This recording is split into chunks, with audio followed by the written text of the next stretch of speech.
Hey, introducing the harmonica bottle. Hydrate, play, and surprise your friends. Be the star of any party. Exclusively on Amazon. Grab yours now and let the fun begin. Link below. You know those stories about karma? How people will do bad things and then horrible stuff happens to them as a result? Baloney. I don't believe it for a second. Why? Because I try my hardest to be a good person, and I'm still riddled with bad luck. Take one day my freshman year, for example. My alarm didn't go off, so I overslept and was late for school. As I pedaled frantically on my bike, my backpack unzipped itself, and all my books and papers flew out. I had to stop and pick them up. When I had finally gathered up all my things, I tried to get back on my bike, but my skirt was stuck in the chain. I tried to wrench it loose and ended up ripping it. Ugh. I was closer to school than home at that point, so I decided to just change into my gym shorts when I arrived. I got on my bike and pedaled as hard as I could. I was so late. All of a sudden, I felt a bump and heard a popping noise. Then my back tire started to sink. No! Anything but this! I had run over a nail and got a flat tire. Dejectedly, I walked my bike all the way to school. I was more annoyed than angry at that point.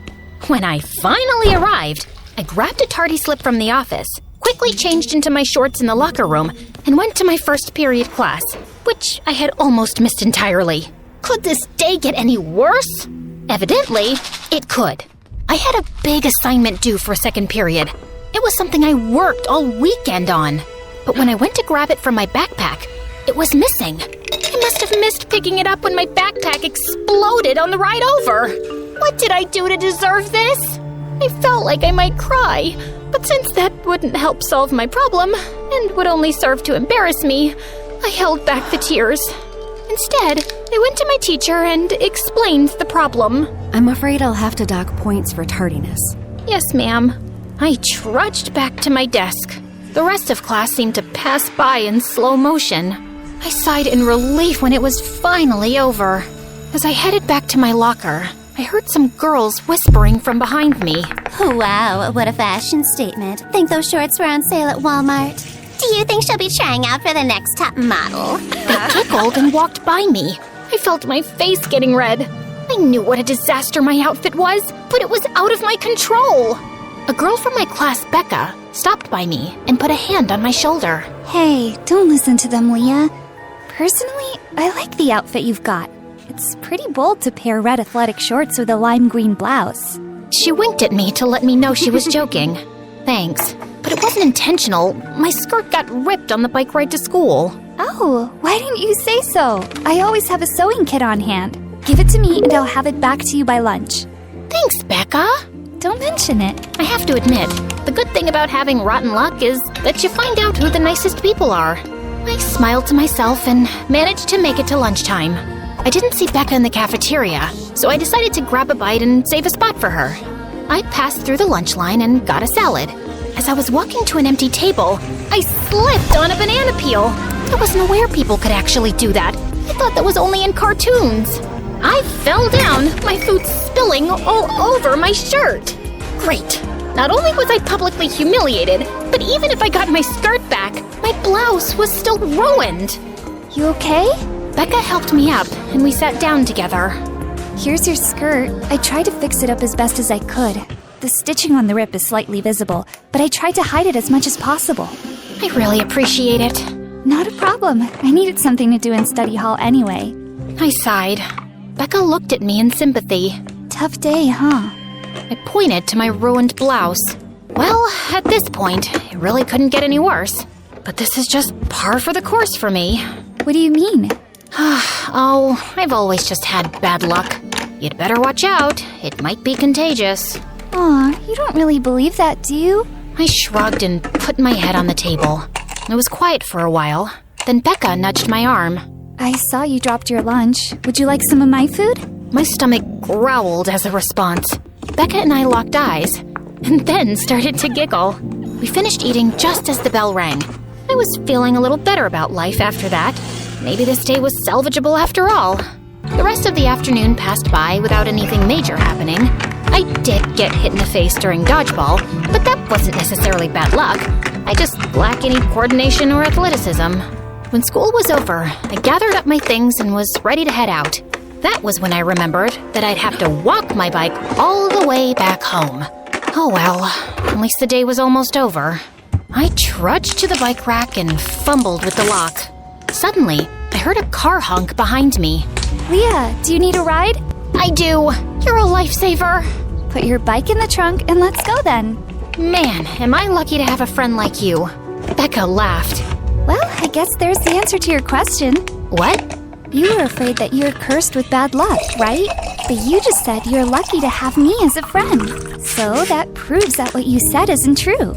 I paused, thinking about my day. Hey, I guess you're right.